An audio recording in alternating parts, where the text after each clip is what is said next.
was killed. Robinson was the man who fired the first shot that was found around heard around the world, and so on.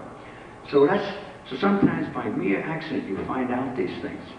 But the one little amusing story I want to tell you about the Civil War was that up in Throgs Neck, they were all named after the Civil War generals. You got Blair, you've got Kearney, and Marr, some people say Meagher, Marr, and when there was the estate that it came from, it was being carved out of an estate. The man's name was Wisman, and he was a Holland Dutch descendant, and he's always in trouble. He always was having lawsuits and everything else. I remember him as a kid, and there was going to be an avenue right in front of his house when he cut through. It was called Hooker. Well, Hooker wasn't a kind of a name he wanted to be living on, and so he went down to City Hall and he protested against it. And they says, well, all right, Mr. Wisman, you pick out a name, but it's got to be a Civil War general. So Mr. Wisman said, well, there's a general of Dutch descent. His name is Longstreet. How about that? Okay with us. So, but he didn't tell him that Longstreet was a Confederate general. So to this day, you've got Longstreet with all the other ones there. And there's all little stories I could give you. Now, if anybody, is anybody curious about where they live? They don't know what's the name of the avenue? Tenbrook. Oh, Tenbrook. That's over there in Pelham Bay. Sometimes I can give it to you right off my head, but I'll look smarter if I read it. Yeah, I know. Surrounding,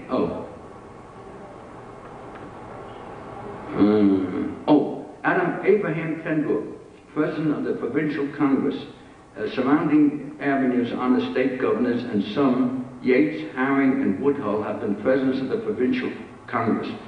Abraham Tenbrook was one. And then I usually give you a background of what it was there. That it was on the Hammersley estate on the 1850 map. South of Allenton, it was on the land of John Bartow. And then Denton Pearsall, 1800s. And then they talk about the pre-revolution sawmill that was across Tenbrook on Allenton Avenue. So then if you're interested, then you can always go up and look up anything about Abraham Tenbrook, if you so desire. Now there was a lady over here. Bedford Park? Bedford Park. Well, there's a little argument about that. I'll let you get embroiled in it. You see, I'll tell you another thing. Sometimes you get people who tell you a story and they believe it, but it's just one of those stories that just gets passed on, and there's really nothing to it. And then if you tell them that, well, according to official maps or official thing, this is so-and-so, well, they'll listen to you, but they still like their folklore. Bedford Park Boulevard. It was mapped as Corsa Avenue in 1868 at the northern end of Fordham University. Corsa had a farm where is now Fordham University, and Andrew Corsa was one of Washington's guides. He was only about 19 years old, but he took Washington around when he was down this area.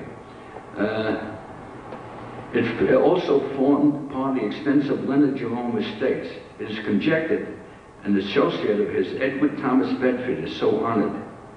Mr. Bedford was director of Standard Oil and president of the Bank of the State of New York. Now, some people say it was named after a place in England, Bedford. But as far as we know, the connection between the banker and Leonard Jerome, who was also a very wealthy man. See, sometimes I'll just say it is said or something. If I know exactly, then I'll quote. Yes, sir. I'd like to give you two. Claflin Avenue, right in this neighborhood, and Goodrich Avenue up in Houston. Claflin,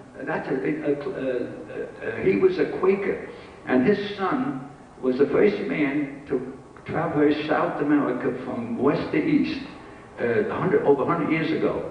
He and another companion, they got into Peru, went over the Andes, down into the Amazon, and made the whole trip from the Amazon to the Atlantic Ocean. That was Claflin's son. Claflin himself was not a native here. He was from Brooklyn. Horace B. Claflin was a wealthy Quaker, 1811-1885. He was a dry good business, became the foremost wholesaler in the city. He only lived on his country estate in Fordham in the summertime, being a Brooklyn resident the rest of the year. And then I said, his son John, an extensive traveler in the Amazon basin. And I'll tell you about the rest of it. They sold out in 1903, and then the city acquired the land in 1922. And what was the other one? Goodrich Avenue. Goodrich, yeah. That's up there in Riverdale. Yeah.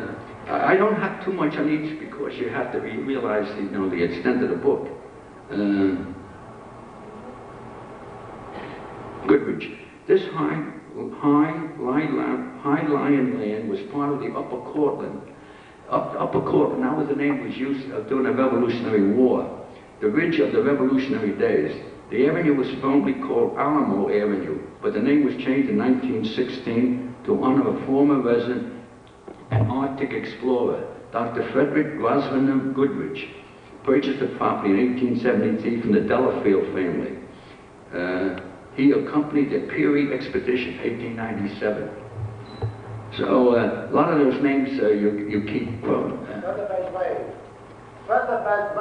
Oh, hey, that's a story. Well, I think we're all mature people now. I can tell this story. 1868 map. It was written Feather, Space, Bed, Lane. And the lower end was formerly Belmont Street. There were three well-known versions of the origin of this name. During the Revolution, this is just one version, the residents padded the road with their feather beds to muffle the passage of the patriots. Well, I happen to know quite a few revolutionary buffs who were real authorities, and they said there wasn't even a lane there in those days. There were no inhabitants, and they could never imagine they'd have enough feather beds to take care of a lot of horses coming down. Another story is that the spongy mud gave riders the effect of a feather bed.